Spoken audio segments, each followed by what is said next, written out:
제3차 전도여행을 통해서 그 당시 소아시아, 마이너 에이시아라고 불렸던 터키를 중심해서 그 밑에 레바논, 지금으로 얘기한다면 시리아, 이런 모든 곳에 복음을 전하고, 그리고 어디까지 건너가는가? 유럽까지 건너갔습니다.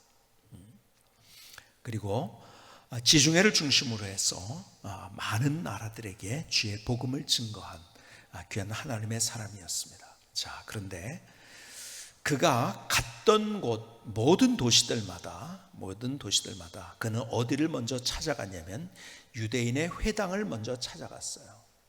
그리고 거기에서 복음을 전했어요. 그런데 그가 빌립보에 갔을 때는 조금 달랐습니다. 유대인의 회당을 가지 않고 어디를 갔느냐? 강가로 갔어요. 그리고 거기에서 루디아를 만납니다. 그리고 그가 예수를 믿게 되고 자기의 집을 오픈해서, 그래서 거기에 교회가 처음으로 시작됐습니다. 자, 그렇다면 여기서 질문을 하나 드려보겠습니다. 자, 그러면 빌립보에서는 왜 회당으로 안 갔을까요? 왜? 너무 어려운 질문이라고 생각하면서 풀려면은 못 푸는데, 좀 쉽게 생각하면 너무 쉬운 질문이에요. 왜냐하면 언젠가도 여러분에게 말씀드린 적이 있는데 빌립보에는 회당이 없었습니다. 왜 회당이 없었을까요? 회당이 없다는 말은 거기는 유대인의 공동체가 그렇게 없었다는 의미이기도 합니다. 대부분이 유대인, 소위 말해서 디아스포라라고 얘기를 하죠. 그 디아스포라는 유대인들, 흩어진 유대인들을 이야기할 때 디아스포라라고 얘기를 하는데요. 그 당시에 전역의 각 도시들마다 유대인들이 살고 있었어요. 유대인들이 여러분이 아시는 대로 바벨론에 의해서 정복됐을 때부터 그들이 흩어지기 시작해서 디도 장군에 의해서 다시 또 모든 예루살렘 성이 함락된 다음에 더 많은 사람들이 흩어지게 됐죠. 그래서 유대인의 디아스포라들이 도시들마다 있었는데 빌립보에만은 그 유대인들의 디아스포라가 없었던 거예요. 또 그렇다면 왜 유대인의 디아스포라가 거기는 없었을까요? 빌립보는 독특한 도시입니다. 그 도시는 어떤 도시냐면 로마의 군인들이 퇴역했을 때 살던 도시예요. 그러니까는 군인들이 많이 살고 있었던 도시. 그러니까는 유대인들하고는 별로 그렇게 장사를 하거나 여기도 힘들고 여러 가지 자기들하고 맞는 도시가 아니었기 때문에 거기는 거의 살지를 않았죠. 그러니까 유대인의 회당이 없었던 거죠. 자, 이제 여기를 통해서 로마의 역사로 한번 조금만 들어가 보십시다. 이 로마의 역사를 볼 때요, 로마가 대단한 제국이었잖아요. 그렇죠? 그런 대단한 제국이 될 수 있었던 중요한 이유는 로마가 가지고 있었던 그 시스템에 있었죠. 그러면서 동시에 로마는 전 세계의 어느 나라에 비견할 수 없었던 강력한 군대를 또한 가지고 있었어요. 강력한 군대를 가지고 있을 수 있었던 이유 가운데 하나는요, 로마가요 군인들에게 우대를 많이 해줬습니다. 그래서 군인들이 25년 복무를 하면은요, 그 당시에 25년 복무를 하면은 그 퇴역한 다음에 지금 우리가 연금이 나오잖아요. 그 당시에 어떻게 그 고대 사회에서 그렇게 연금까지 줬을까요? 그들의 노후를 책임져 줬어요. 그 노후를 책임져면서 그러니까 연금이 나오죠. 그리고 그들이 살 수 있는 도시를 잘 또 만들어 준 거예요. 그러니까 그렇게 퇴역한 군인들이 살고 있었던 그곳, 그 도시가 여러 군데 있었는데 그 중에 하나가 빌립보였던 거예요. 자, 로마는요 그렇게 강력한 국가가 될 수 있었던 중요한 이유 몇 가지가 있었는데 시스템도 있었고 그렇지만은 강력한 군대를 가지고 있었던 건 대단했죠. 자, 그런데 그 로마가 무너지기 시작했던 때가 언제부터인가? 세계사를 바꾼 전염병 13가지라는 책, 제니퍼 라이트라는 사람이 쓴 책인데요, 이 책에 보니까 로마가 무너지기 시작한 것은 여러분이 너무 잘 아는 오현제 중에 하나이죠. 마르크스 아우렐리우스 때서부터 로마가 기울어지기 시작했다는 거예요. 여러분, 마르크스 아우렐리우스라는 사람은 여러분이 잘 알고, 이분이 책도 쓰고 뭐 수상록이라는 책도 쓰고 해가지고 아주 굉장히 존경도 받고 오현재 안에 들어가니까요 대단한 사람이죠. 근데 이면 속에 이분에게는 어떤 역사가 있는지 아십니까? 여러분, 로마의 황제 가운데서 기독교인을 가장 박해했던 황제 중에 한 명이 바로 이 마르크스 아우렐리우스 황제입니다. 근데 그 시절에 참 기독교를 박해했었죠. 그런데 그 당시에 어떤 것이 안토니우스 역병이라는 것이 로마 전역을 휩쓸었어요. 로마 전역에 안토니우스 역병이라는 것이 휩쓸었는데, 메소포타미아에서 이제 로마 군인들에 의해서 전염이 돼가지고, 거기를 정복하고 있을 때 전염이 돼가지고 로마로 와가지고 거기 있는 사람들, 그 당시에 인구가 별로 많지 않았을 때 전체적으로 로마 대제국 내에 약 1,000만 명이 죽었다고 하니까요 대단한 거였죠. 학자들이 연구할 때 그 당시에는 그런 이름이 없었으니까요 이 병은 천연두였을 것이라고 추측을 합니다. 우리가 지금 코로나 사태 때문에 이것이 이제 우리가 면역력이 없고, 그래서 이제 우리가 이것에 어떻게 대처할 수 있는 방법이 없어서 지금 많은 나라들이 이제 문제가 되고 있는데요. 뭐 그 당시에 면역력이 있는 그런 약들이 나오지 않았고, 천연두는 지금 많이 이제 우리가 여러 가지 약으로 잡을 수 있고 그런 것들이 됐죠. 어쨌든 그게 전염이 돼가지고 그때서부터 무너지기 시작했는데, 군인들이 그것에 걸리는 거예요. 군인이 모자라죠. 그러니까는 뭐 군인들을 대체하는 거예요. 노예를 데려다가 군인들 대체하기도 하고 막 이러면서 결국은 군사력의 문제가 되고, 그리고 많은 사람이 죽다 보니까는 시스템이 약간씩 붕괴되기 시작하면서, 그러면서 그 마르크스 아우렐리우스 시절부터 해가지고, 그래서 결국은 그들이 야만이라고 불렸던 게르만 민족에 의해서 멸망을 당하고 말았어요. 자, 게르만 민족이 야만이라고 불렸는데 왜 그러냐면, 뭐 지금은 독일 사람들이 게르만 민족이잖아요. 그 사람들이 그 당시 야만이었는데 왜 그러냐면, 로마에 비하면요 로마는 그 당시 투구도 있었어요, 갑옷도 있었어요, 좋은 칼과 창과 뭐 여러 가지가 있었는데요, 그들이 전쟁하러 나올 때 그들은 방패하고 창밖에 없었대요. 그리고 옷을 입은 걸 보면요 투구 입은 그런 고급 아주 갑옷을 입은 로마와는 비교할 수 없게 옷도 제대로 엉성한 걸 입고 나온 거예요. 뭐 거지들이 얻는 입 같은 그런 옷 입고서 나오니, 야, 저것들 저거 무식한 놈들이야. 왜냐하면 그들에게 언어도 없었으니까요. 로마가 생각할 때 무식했고, 그리고 야만이었던 그 사람들에게 그렇게 비하한 거예요, 야만이라고. 그런데 그들이 정복을 당한 거예요. 결국은 로마가 무너졌어요. 그런데 어디서부터 그것이 출발했느냐를 이 책에서 얘기하는 것이 안토니우스 역병에서부터 시작되었다. 여러분, 세계사를 바꾼 많은 사건들이 있었지만은 세계사를 바꾼 것 가운데 중요한 것은 이러한 병들을 통해서 세계사가 바뀌어졌다는 것. 뭐 많은 역사들이 있죠. 지금 우리가 코로나 사태를 지나가고 있어요. 그래서 사람들이 이렇게 얘기를 합니다. 여러분, BC와 AD라고 하죠. BC는 영어고 AD는 라틴어입니다. BC는 뭐예요? Before Christ. AD는 뭐예요? Anno Domini. 그래서 예수님 전과 예수님 후, 기원 전, 기원 후로 역사를 나눕니다. 그런데 이제 앞으로는 우리가 역사를 BC와 AC로 나누게 될 것이다. BC는 뭐예요? Before Corona. AC는 뭐예요? After Corona. 이렇게 바꾸게 될 것이다. 그만큼 전 세계에 지금 강력하게 코로나가 모든 나라들에게 영향을 주고 있어요. 여러분, 어제 신문에 보니까 한 신문에 경제면의 헤드라인이 이거더라고요. 영국 300년 만에 최악 경기 침체. 그러면서 거기에 나온 기사를 보니까요, 세계 제2차 대전 때 많은 것을 잃고 그리고 무너졌는데 그때보다도 더 많이 경제가 무너졌다는 거예요. 여러분, 우리나라를 비롯해서 전 세계가 코로나라는 것 때문에 위기를 갖고 있어요. 이것은 어떻게 해요? 여러분, 그렇게 우리가 뭘 잘난 것 같았지만 코로나 하나에 모든 것이 무너진 거예요. 길도 막혀버리고요, 갈 수도 없고요, 이제까지 쌓아온 모든 것들이 아무것도 아닌 것으로 될 수 있는 그런 상황들. 우리는 전환기에 서 있어요. 우리는 위기 가운데 있어요. 그런데요, 역사나 아니면 개인의 삶을 통해서 볼 때 항상 위기가 기회가 되는 사람이 있는가 하면 위기로 인해서 망하는 사람들이 있어요. 자, 그런데요, 오늘 본문은 우리에게 하나님의 마음이 무엇인가를 우리에게 보여주고 있어요. 하나님이 누구신지 아세요? 오늘 요나서 3장 10절에 보니까 이렇게 말씀합니다.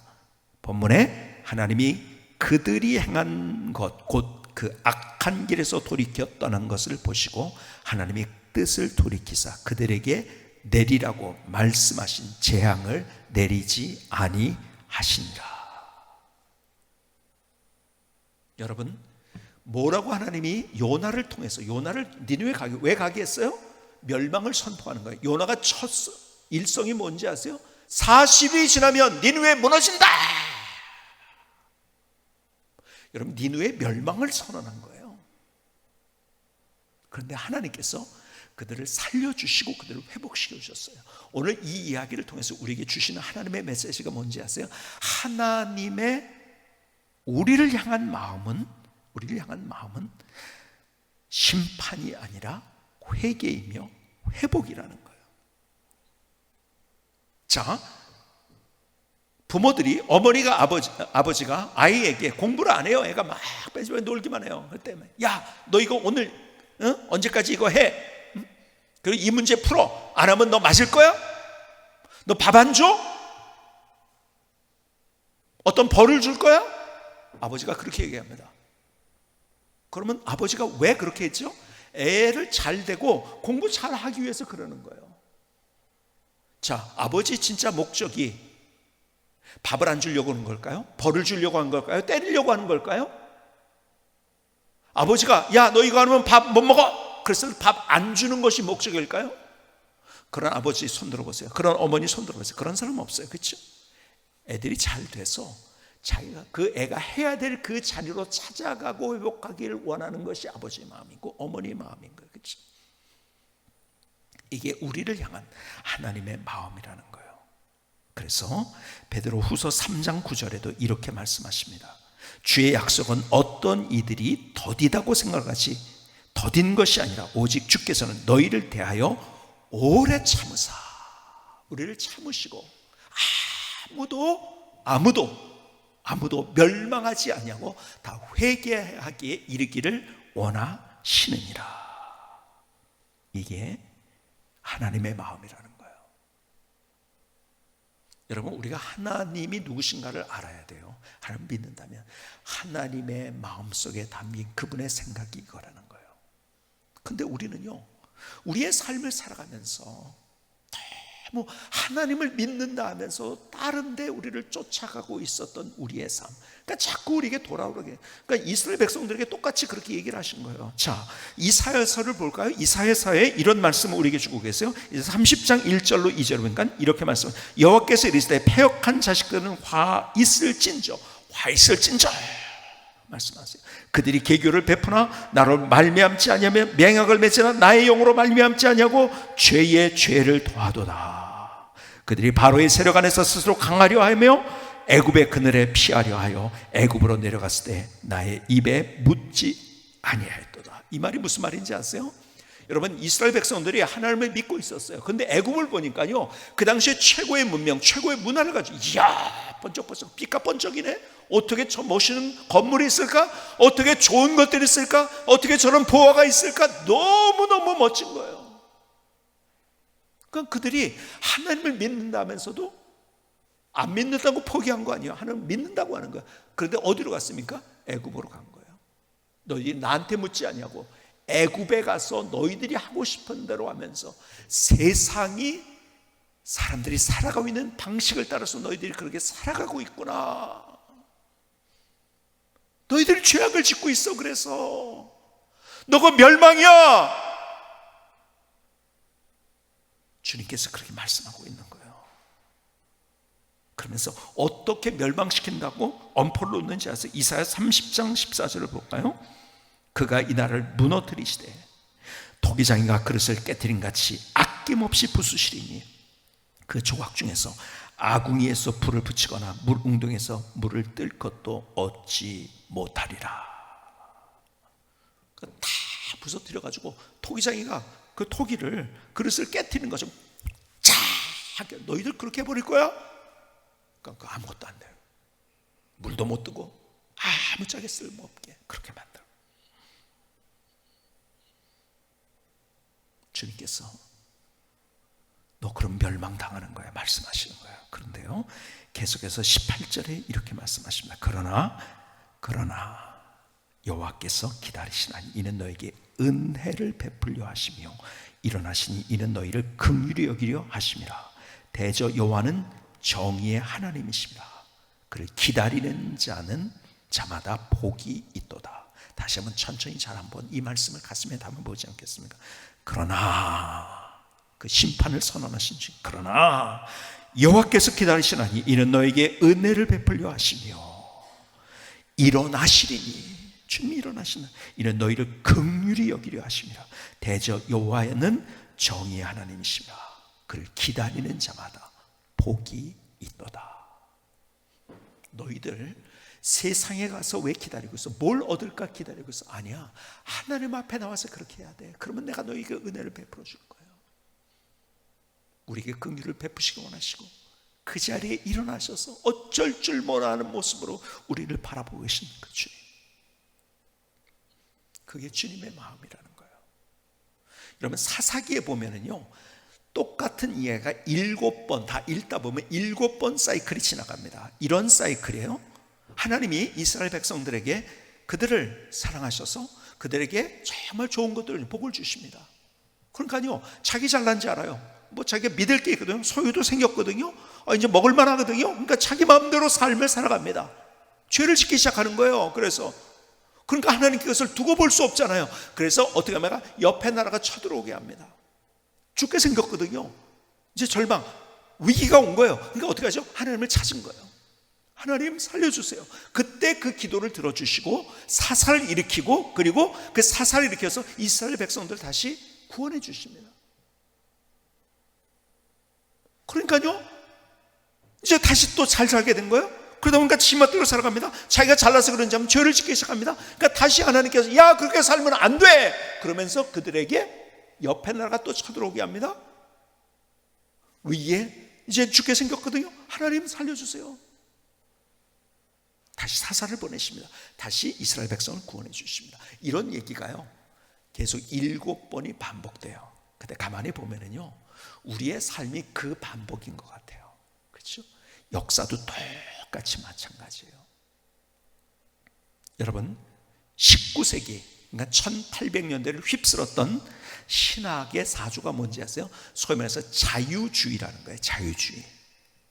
여러분, 계몽주의와 그리고 합리주의의 반작용으로 낭만주의라는 것이 이제 그 물결인지 휩쓸기 시작합니다. 문학이나 아니면은 그림이나 이런 철학에서도 이제 계몽주의와 합리주의의 반작용, 낭만주의가 일어나고 있을 때 한 유명한 사람 한 사람이 일어납니다. 이 사람이 신학자인데요, 이 사람의 이름이 프리드리히 슐라이어 마허라는 사람입니다. 슐라이어 마허.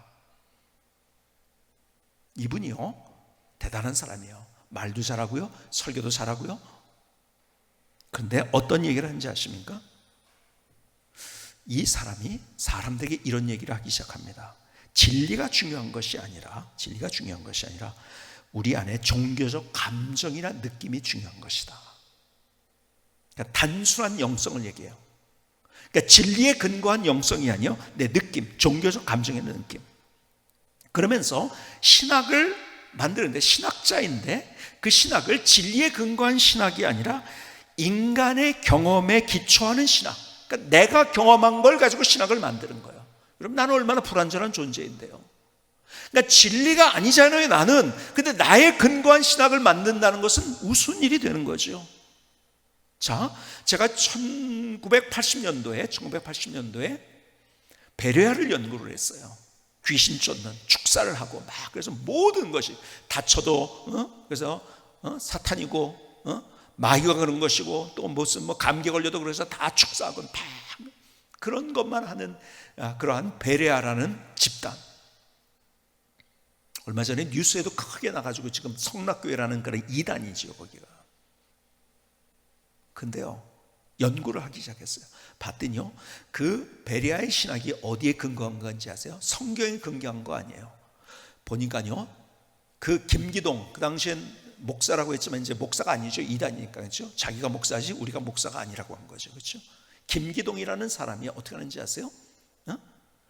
바이블 세즈가 아니에요. 성경에 의하면 이것이 아니라 귀신에 의하면 이거예요. 무슨 얘기냐면요, 여러분 귀신이 나갈 때 막 하고서 막 그냥 귀신을 내쫓는 그런 축사를 할 때 막 그냥 귀신이 이상한 소리 내면서 거기서 나가면서 얘기를 하잖아요. 막 무슨 원한이 있다 뭐가 어쩌다 막 이러면서 나가. 그 얘기, 그러니까 사람들이 신기하잖아요. 귀신이 저런 얘기했어, 귀신이 저런 얘기했어. 그러니까요, 기적이 일어난 것이 보여요. 귀신이 얘기를 한단 말이에요. 기가 막히단 말이에요. 그러니까 귀신이 이렇게 얘기를 했다는 것이 신학의 근거가 된 거예요. 여러분, 귀신은요, 여러분 속이는 자예요. 아니, 어떻게 귀신이 떠나갈 때 한 말을 가지고, 그것이 귀신 나갈 때 이랬잖아 그러면서 그걸 가지고 자꾸 막 얘기를 하는 거예요. 여러분, 이거는요, 여러분 뭐든지요, 기초가 제대로 됐어야 되는데 기초가 잘못된 것이죠. 그렇죠? 여러분, 사람이 기초가 돼도 안 되는 거예요. 하나님이 기초가 돼야 되는데, 그렇죠? 그러다 보니까 내가 아는 하나님, 내가 경험한 하나님만을 얘기하는 거예요. 그러니까 종교적 감정을 얘기하니까 제가 말씀드렸죠. 여러분, 느낌이나 감정은 하루에도 12번, 24번씩 변하는 거예요. 어떻게 거기에, 그러면 우리의 생각이 왔다 갔다 하는 거예요. 그러니까요, 신학자가 어떤 일이 벌어졌는지, 그러니까 신학을 공부하는 사람들이 성경을 공부하지 않고, 신학자들이요, 철학을 공부하고, 신학자들이 자기의 경험을 얘기하기 시작합니다. 그리고 성경은 잘못됐다고 얘기를 하는 거예요. 쉽게 얘기하자면, 성경은 그건 좀 기적도 그 말도 안 되는 기적이 있고 이러면서, 여러분, 신학자들이 그렇게 하기 시작한 거예요. 그러다가 누구가 나오는지 아세요? 1900년대 중반에, 여러분 누가 나오는지 아세요? 1800년대 중반에 니체라는 사람이 등장을 합니다. 아예 신은 없다고 얘기를 합니다. 이 같이 자유주의신학과 맞물려 가지고요, 유럽에서 하나님을 떠나가기 시작합니다. 그러다가 어떤 일이 벌어졌냐, 여러분이 잘 아는 세계 1차, 2차 대전이 일어납니다. 그것을 경험한 사람들이 우리가 얼마나 죄악된가, 그리고 어떤 이데올로기의 깃발, 여러분 이데올로기의 깃발 따라가면 안 되는 거예요. 이데올로기의 깃발을 따라서 간다는 것이 얼마나 잘못된 것이고, 우리 안에 얼마나 죄성이 있고 얼마나 거기에서 우리의 삶이 거기 기초가 돼서는 안 된다는 걸 깨닫기 시작하고, 다시 유럽의 부흥 운동이 일어나기 시작합니다. 이게 역사예요. 그러다가 유럽이 다시 잘 살게 돼요. 그러다 보니까 어떻게 되죠? 다시 하나님을 떠나기 시작합니다. 아까 영국이 얘기했지만요, 영국에요, 교회 사람들 안 옵니다. 그리고 제가 계속 말씀드리는데 어떤 일이 벌어졌느냐, 네 세상을 만들라는 거죠. 시스템으로 그렇게 만들어지고 하나님을 다 떠나버렸어요.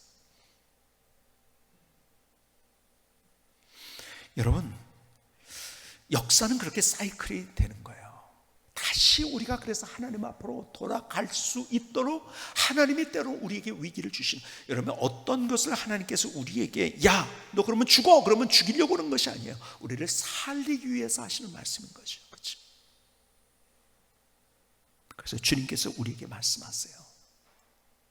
이 위기를 어떻게 기회로 만들 수 있는가, 다시 우리의 삶이 회복돼야 된다는 거예요. 회개하고 회복돼야 된다. 요엘서 2장 12절을 볼까요? 이렇게 말씀하십니다. 12절, 여호와의 말씀에 너희는 이제라도 금식하고 울며 애통하고 마음을 다해 내게로 돌아오라 하셨나니, 너희는 옷을 찢지 말고 마음을 찢고 너희 하나님 여호와께로 돌아올지어다. 그는 은혜로우시며 자비로우시며 노하기를 더디하시며 내가 그 시사 뜻을 돌이켜 재앙을 내리지 아니하시나니. 그래서 우리가 금요 기도를 하면서 계속 회개의 기도부터 계속합니다. 하나님 앞에 잘못했던 것들, 우리가 사람들에게 잘못했던 것들 돌아오라고 말씀하세요. 회개하고 우리가 회복돼야 된다고 우리에게 말씀하세요. 시편 52편 12절에 보니까 이렇게 말씀하세요. 주의 구원의 즐거움을 내게 회복시켜 주시고 자원하는 심령으로서 나를 붙드소서. 여러분, 우리에게 다시 회복이 필요하다는 거예요. 여러분, 개혁이 필요한 것이 아니고 회복이 필요합니다. 그래서 우리가 초대교회로 돌아가자는 얘기를 하죠. 여러분, 교회는 개혁되는 게 아니에요. 회복돼야 되는 거예요. 이게 맞는 말이에요. 정확한 말은 초대교회, 그렇게 안디옥 교회가 그렇게 했던 것처럼 그렇게 회복되는 기가 막힌 하나님의 스토리를 만들어갔던, 그들이 성령 안에서 하나가 됐어요. 자기들의 생각이 있었지만 같이 하나가 돼가지고 안디옥 교회가요, 누구를 도와주냐, 이 사람 도와주냐, 왜 저 사람 도와주냐 그러지 않고, 왜 더 예루살렘 교회가 우리보다 더 잘 사는데 왜 도와주냐, 막 이런 소리. 같이 하면 같이 한 마음이 돼가지고 정말 내 뜻이 뭐냐를 구한 것이 아니라 하나님의 뜻이 무엇이냐를 구하면서 그 초대교회의 그 역동성이 있는 그 모습으로 우리가 회복돼야 되는 거예요. 우리 교회가 그렇게 회복돼야 되는 거예요. 교회가 커질수록 어떻게 되는지 아세요? 그 역동성이 없어지는 거예요. 그리고 따지게 됩니다. 이건 이래서 안 되고 저건 저래서 안 되고, 역동성이 없어지는 거예요. 우리가 교회가 분립이 되고 크지 않아야 될 이유 가운데는 교회 역동성이 없어집니다. 왜요? 시스템에 의해서 가야 되니까요.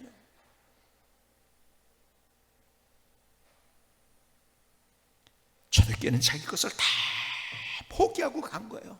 자기 교회가 누릴 수 있는 것을 다 포기하고, 그들이 누구를 도와줄 것인가, 어떻게 하나님의 말씀을 전할 것인가, 그게 거기서 하나님의 기적이 일어난 거죠. 하나님의 드라마를 경험하죠. 여러분, 회복이 돼야 되는 거예요. 그것이 개혁된다고. 여러분, 개혁을 얘기하는 사람의 교회를 오히려 죽일 수 있어요. 예?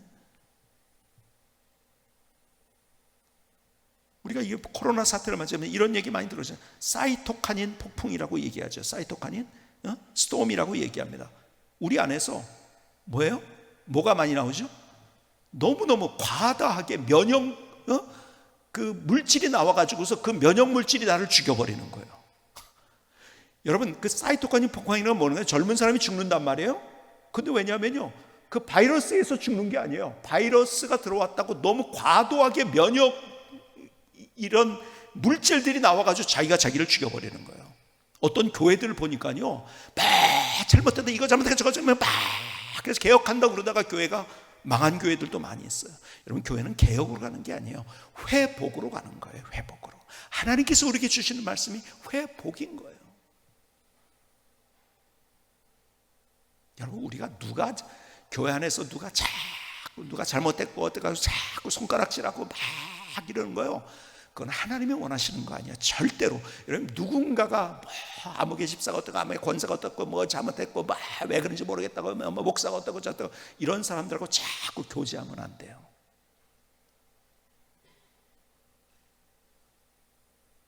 여러분, 그렇게 남 잘못했다는 사람이 자기 잘하는 사람은 없어요. 잘하는 사람은요, 남 공격할 시간 없습니다. 남 공격할 시간 없어요. 우리가 다시 교회가 회복돼야 돼요. 그리고 내 개인이 회복돼야 되는 거예요. 어떻게 회복되나요? 여러분, 여러분의 삶을 한번 돌이켜 보시기 바랍니다. 여러분의 삶에 가장 믿음의 전성기가 어느 때라고 생각하십니까?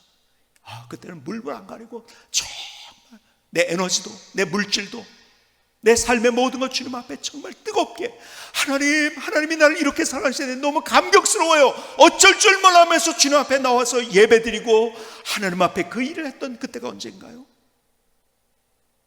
믿음의 전성기. 주님께서는 그것을 회복하라고 말씀하시는 거예요. 여러분, 우리가 지금 교회가 어떻게 됐는지 아세요? 자꾸 교회에서 와가지고서 세상 사람들이 하는 대로 뭐가 편리하냐를 자꾸 따라가는 거예요. 그러니까 교회 와서 불편하면 힘들어해요.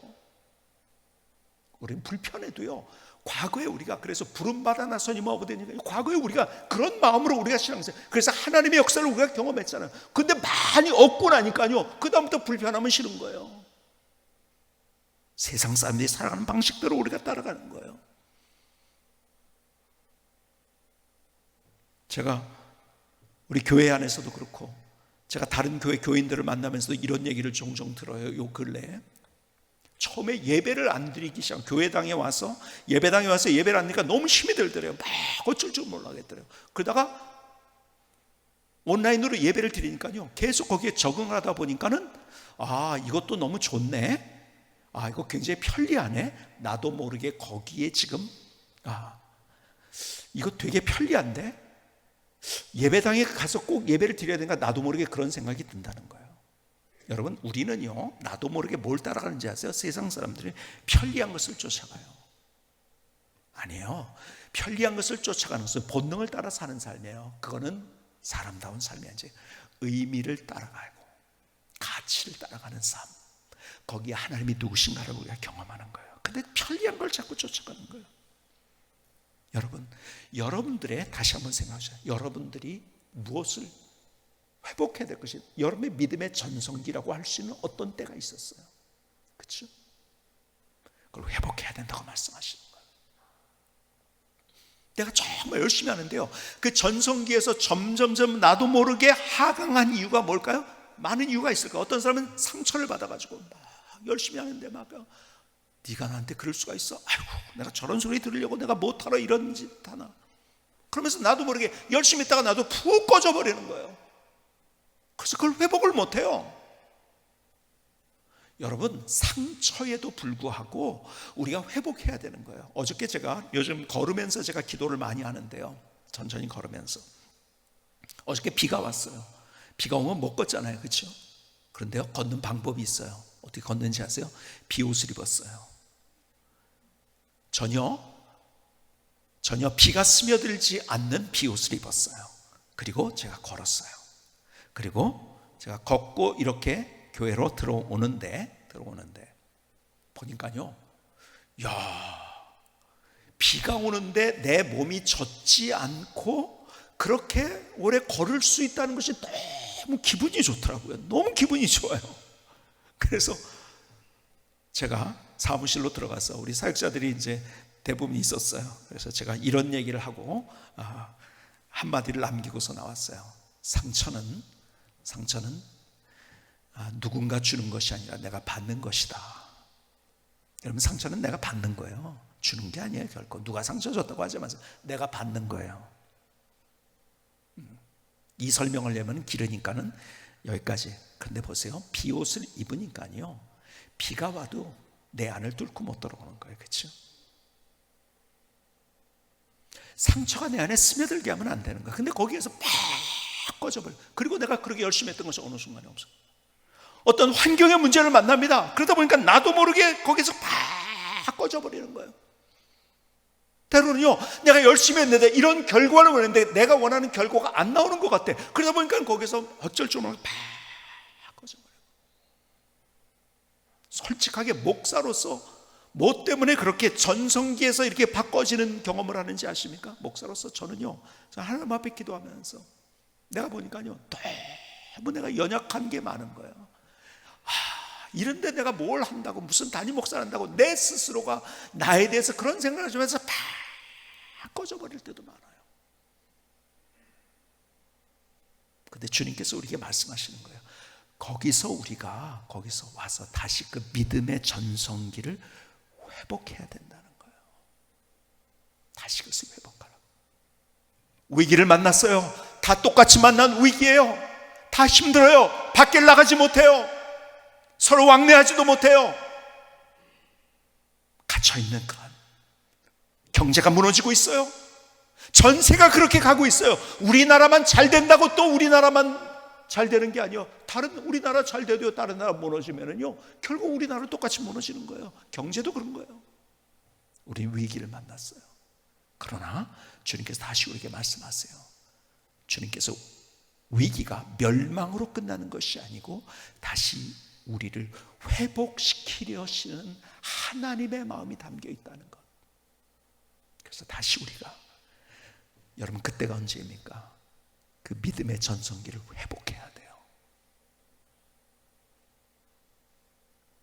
하나님 앞에서 다시 우리가 그 꿈을 꿉시다. 하나님, 다시 내가 믿음의 전성기가 다시 회복되게 해주십시오. 하나님을 그렇게 뜨겁게 사랑했던 그때 막 찬송 하나만 불러도 너무 눈물 나고 감격스러웠던, 내가 하나님 앞에 모든 에너지를 다 쏟아도 너무 행복했던 그때, 내가 그렇게 섬기고 내가 그렇게 다른 사람들을 위해서 내 손을 내밀고 했을 때, 그때 그렇게 행복했던 그때 주님께서 다시 회복하라고 말씀하세요. 오늘 주님께서 우리 안에 주시는 그 주님의 마음을 들을 수 있는 귀한 시간, 귀한 자리가 될 수 있기를 주님의 이름으로 축복합니다. 김승혜 선생님의 찬양을 드리시겠습니다.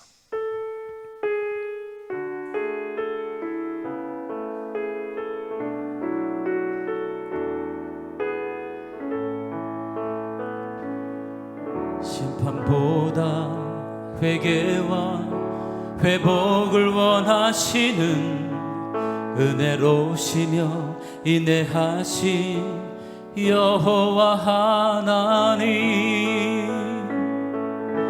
순수했던 첫 마음 구원의 즐거움 우리에게 회복시켜 주시고 다시 은혜를 베풀려 하심이요 주님이 일어나시리니라. 회개와 회복으로 다시 돌아갑니다. 주님이 은혜와 자비로 우릴 기다리시니 이제 위기를 기회로 만들어요. 주님을 향한 첫사랑 회복해요. 심판보다 회개와 회복을 원하시는 은혜로우시며 인내하신 여호와 하나님, 순수했던 첫 마음 구원의 즐거움 우리에게 회복시켜 주시고 다시 은혜를 베풀려 하심이요 주님이 일어나시리니라. 회개와 회복으로 다시 돌아갑니다. 주님이 은혜와 자비로 우릴 기다리시니 이제 위기를 기회로 만들어요. 주님을 향한 첫사랑 회복해요.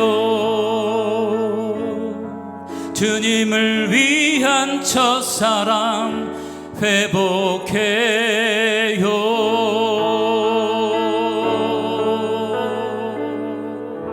아멘. 하나님, 나의 고백입니다. 나의 결단을 주님께 올려드립니다. 주님, 나를 받아주시. 하나님 감사합니다. 오늘 이 말씀에 저 자신을 한번 비춰봤어요. 그리고 제 스스로 질문해봤어요. 그러면 나에게 내 인생을 살아가는 동안에 믿음의 전성기는 언제였을까? 많은 사건과 일과 많은 것들이 있었지만, 그러나 제가 가만히 제 인생을 돌이켜보니까 그때는 제가 군대 시절이었더라고요. 제가 목사 안수를 받고 목사 안수 받는 날 그렇게 감격스러울 수가 없었어요. 다른 사람은 몰랐지만 저 혼자는 계속 울고 있었어요. 왜? 가만히 아무리 생각해도 하나님께서 나를 이렇게 영광스러운 주님께서 나를 영광스러운 주님의 일에 나를 부르셨다는 것이, 나를 사용하신다는 것이 그때 그렇게 감격스러웠던 거예요. 막 어쩔 줄 몰라게. 그래서 감격스러워서 눈물이 났던 거죠. 그리고 나가지고 그래서 감격스러워서 눈물이 났으면 그 다음에 좋은 일이 펼쳐졌을 거 아니에요. 제가 군목으로 가기로 돼 있었는데 총회에서 연락이 왔어요. 교단 총회에서. 그 해서부터 교단 추천을 해는 군목 제도가 없어졌다는 거예요. 난 그래서 목산수까지 다 받아놨는데, 이야, 기가 막히더라고요. 군대 다르게 갈 수 있는 방법들을 위해서 장교로, 막사장교로 가냐 뭐 여러 가지도 있었지만 다 포기하고 제일 짧게 가는 것이, 제가 군 복무부 단축 혜택이 있어서 제가 제일 짧게 갔다 오는 사병으로 가는 거더라고요. 그래서 그렇게 또 갔어요. 저의 군대 생활을, 이야기를 들은 분이 있지만 제 군대 생활에 여러분들이 들은 이야기는 100분의 1도 안 되는 거죠. 아마 1000분의 1도 안 되는 이야기일 거예요. 정말 기가 막히네. 전 30살에 군대 입대하고 목산수까지 받고 아기까지 있고 결혼은 물론 했고요. 근데요 20살이 가니까 병장이에요. 제가 그 병장들에게 당했던 수모는요 정말 눈물 없이는 들을 수가 없어요. 교회 간다는 것 때문에 뭐 잘못하지도 않았는데 뭐 얼차려야 그냥 잘못하지도 않았는데 주먹이 날라옵니다. 손찌검을 당합니다. 인격적인 모독을 당하는 거예요. 이야, 저는 인생의 바닥이 뭔지를 그때 진짜 이렇게 하는 사람들이 있구나 하는 것을 조금 경험한 거예요. 당황도 되기도 하고요. 그런데요 그럼에도 불구하고 내 안에 하나님을 사모하고 하나님께서 나를 부르셨다는 것 때문에 너무 뜨거운 마음이 있었어요. 하나님 앞에 기도하기 시작했죠. 보통 사람은 견디지 못하고서 무슨 일을 저질렀을 거예요. 같이 먹살 잡고 싸울 수. 근데 그 사람들이 불쌍해 보이는 거예요. 그리고 그들을 위해서 기도하기 시작했고 결론은 그거예요. 그렇게 나를 못살게 굴었고 나를 힘들게 했고 인격적인 모독을 가했고 손찌검을 했던 그 사람들 60명의 내무반이 있었는데 불교 학생회 회장을 하던 사람까지 다 100% 예수를 믿었어요. 너무 기가 막히죠. 여러분 군대에 있었지만은요 그 시절이 얼마나 감격했는지 몰라요. 여러분 외로운 시간이었어요. 보통은요 단절된 시간이었었어요. 가족과도 떨어져야 됐어요. 그런데요 하나님께서 내게 주신 은혜가 얼마나 놀라운지 가만히 보니까 그때가 저의 인생의 전성기였더라고요. 사람들은 생각해요. 여러분이 저를 볼 때 다른 사람이 볼 때 제 인생의 전성기가 언제일까요? 우리 교회가 커져가지고 부흥을 했다고요? 그래서 내 인생의 전성기 아니에요. 절대 아닌 거예요. 내가 총회장을 했기 때문에 인생의 전성기라고요? 아니에요. 절대 그게 인생의 전성기가 아닌 거예요. 내가 무엇을 소유했기 때문에 내가 무엇을 가졌기 때문에 내가 높은 자리에 올라갔기 때문에 그것이 절대로 내 인생의 전성기가 아니에요. 그것 때문에 불행해질 수 있어요. 오히려 인생의 전성기는 하나님과의 관계가 회복돼서 그래서 하나님이 나를 사랑하신 것 그리고 나를 사용하신다는 것 때문에 정말 부름받아 나서면 어디든지 가오리라 하는 마음을 가지고 갔던 그때가 인생의 전성기였더라고요. 믿음의 전성기였고 인생의 전성기였고 하나님 앞에 말씀 앞에 서서 저도 많이 울면서 회개하면서 하나님 그때를 더 내가 그것이 다시 회복하게 해달라고 다시 회복해달라고 세상 사람들이 살아가는 대로 내가 무엇을 큰 걸 얻고 높은 자리에 올라가고 뭐가 어쩌고 저쩌고 이것 때문에 내가 그것을 기대하면서 인생을 살아가는 것이 아니라 그냥 그렇게 생각나는 대로 편리한 것 쫓아가지고 느끼는 대로 편리하게 살아가는 것이 아니라 하나님이 내게 무엇을 말씀할 생각하면서 거기에 일어서서 내가 하나님과 함께하는 내 길을 걸어갈 때 우리는 믿음의 전성기가 되고 그것이 인생의 전성기가 되고 그 삶이 다시 회복돼야 된다고 주님은 다시 질문합니다. 여러분 그때 여러분들이 생각할 때 과거의 뒤를 돌아봐야 돼요. 언제가 그 전성기였습니다. 그러니까 언제가 그 전성기였습니까? 주님께서는 그때를 회복하라고 우리에게 말씀하고 계세요. 저에게도 말씀하시고 우리 모두에게 말씀하세요. 로마 역사로 여러분과 이야기를 시작했어요. 로마 이야기로 오늘의 얘기를 마치려고 합니다. 워드 퍼킨스라는 사람이 로마의 멸망에서 쓴 글을 로날드 게르슈테라는 사람이 질병이 바꾼 세계 역사는 책에서 인용을 했더라고요. 너무 와닿는 말이에요. 이런 얘기를 했어요. 지금 우리가 그러하듯 로마인들도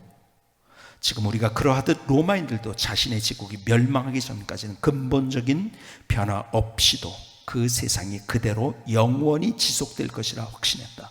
하지만 현명해지고 싶다면 결코 그러한 만용을 본받지 않아야 할 것이다.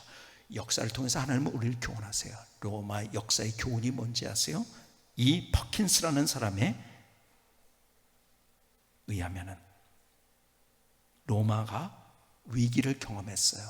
그런데 이제까지도 우리가 몇백 년, 천년을 왔기 때문에 우리는 무너지지 않아 그냥 가면 돼 하고 변화 없이 갔다는 것. 그것을 뭐라고 또 표현해요? 만용이라고 표현을 했어요. 만용. 오늘 다시 주님께서 내게 주시는 금성 드립시다. 주님이 나를 위해 상해서 원하시는 주님의 마음, 그것은 회복이에요. 회복. 한번 두 주먹을 접읍시다. 저를 따라서 한번 두 주먹을 쥐시고, 하나님, 다시 믿음의 전성기를 회복하겠습니다. 회복하겠습니다. 아멘. 아멘.